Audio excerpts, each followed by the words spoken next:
And Amanda's an experienced, independent lived experience educator and consultant who has worked for the last 20 years from a consumer perspective in the mental health sector.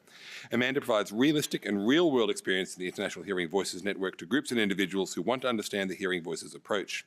She is the chairperson of ISPS, the International Society of Psychological and Social Approaches to Psychosis Australia, and she's been an active leader in the development of the lived experience workforce both in Queensland, West Australia and nationally. So can I invite Amanda and Kerry to the podium?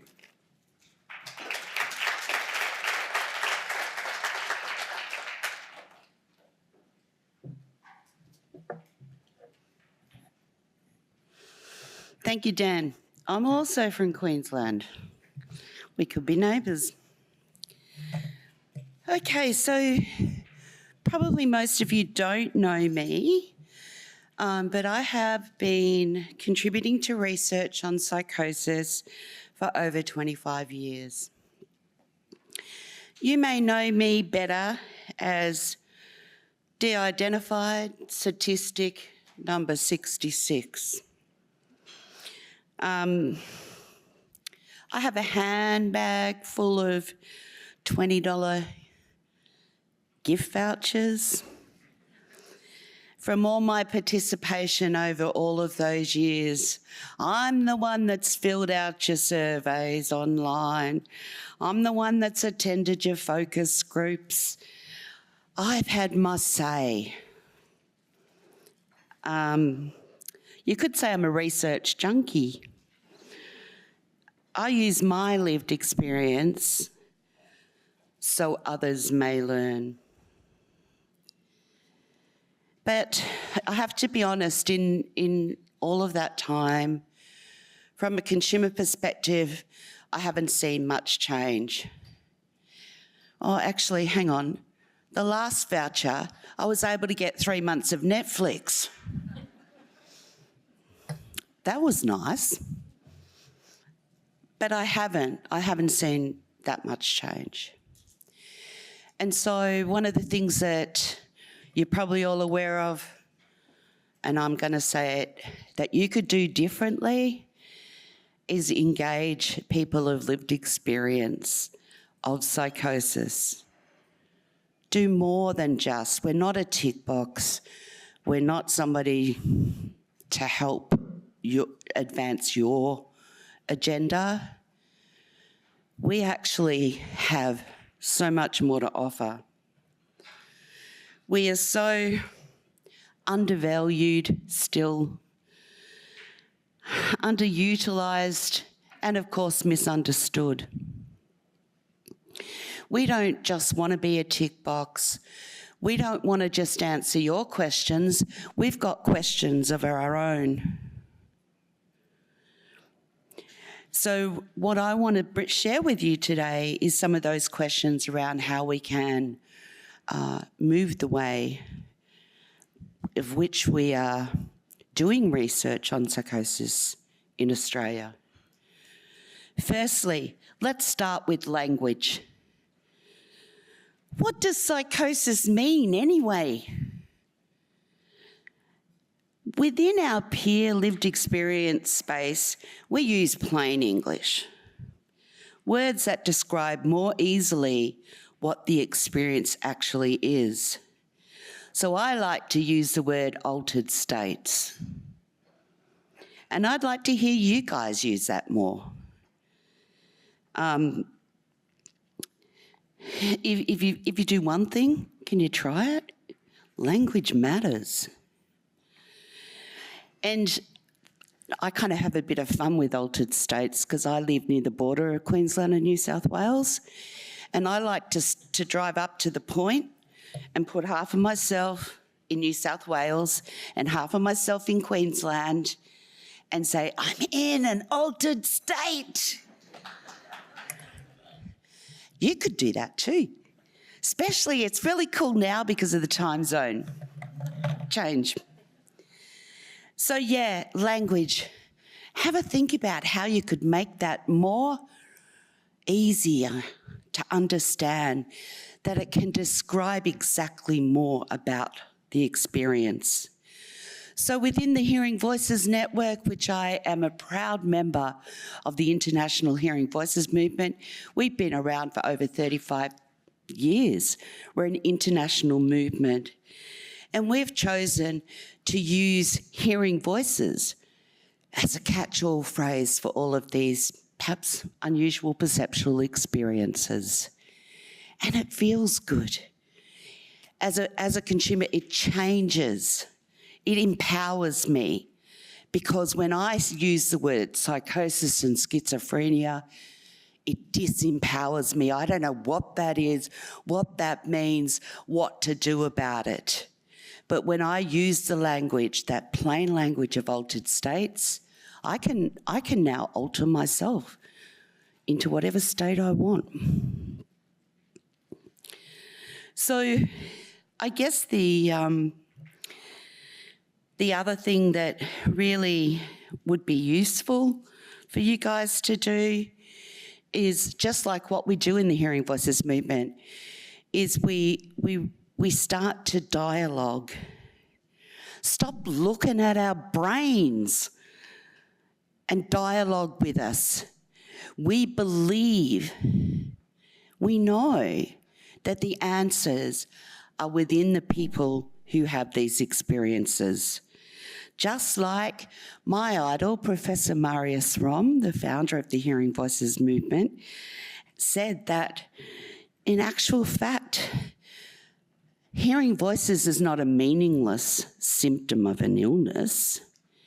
It is a deeply meaningful and connected experience, connected to a person's life history.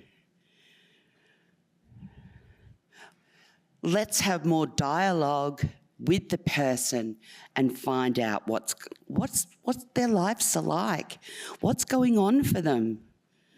Nobody ever asked me that on my journey through psychiatry. My story is just one story, but one thing that I can share with you from my story is that my experience has been linked to childhood trauma. Many of us have experienced trauma of some sort. That's been the beginning of our altered states. Why are we not looking more into trauma? Why are we not looking about what's going on around us? This truly is a mad world that we live in, and we are the canaries in the coal mine. Psychosis can happen to any of us at any time if the environment is right.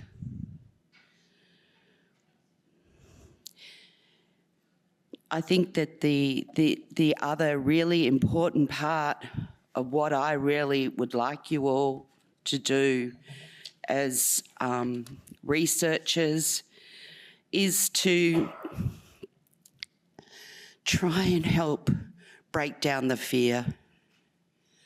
Fear of us. It's a barrier. It's a barrier. Why are we not educating more? Why are we not educating not just ourselves, but the public? Because we fear what we don't know. We fear what we don't understand. But can we please put more time and energy and money into public education to demystify all the myths that are still out there about psychosis? I am not dangerous. The research will show you I am more likely to be a victim. Now, why isn't that on the front page of the newspapers? Why aren't we getting those messages out? I see altered states as a variation of normal. Just like left-handedness. It's within our lifetime, guys, that people who were left-handed were seen as possessed by the devil. You don't have to scrape the surface very far to look back and see what people who were left-handed have had to endure. And now it's just a normal variation. I hope in my lifetime that people who have altered states like myself can be seen as people with a normal variation. But that's going to start with some serious research, isn't it? Who's willing to go down that line? Who's willing to engage people of lived experience in that kind of research? Because after all, nothing about us without us. I really want you to leave you with this message, and that is that please include people of lived experience in your research, not just in a tokenistic way. Why can't we be up there named in these academic journals? What's stopping us? Our egos? I've been very privileged to have, I'm a published author now. I can cite myself.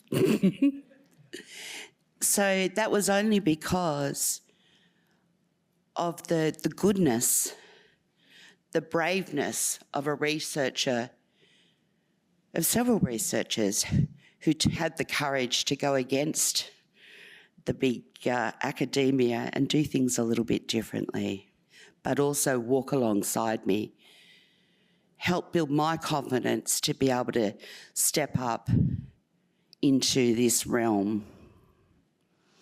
Secondly, stop looking at our brains and look at our lives, because that's where the hope is, and that gives us hope. When I knew that living in a domestic violent relationship, all the abuse that I'd experienced, that was probably what was going on for me. Not that there was a default in my brain. It empowered me. And lastly, educate. Try and stop the fear. Give the right messages out there. Give hope and change the language you're using. Thank you.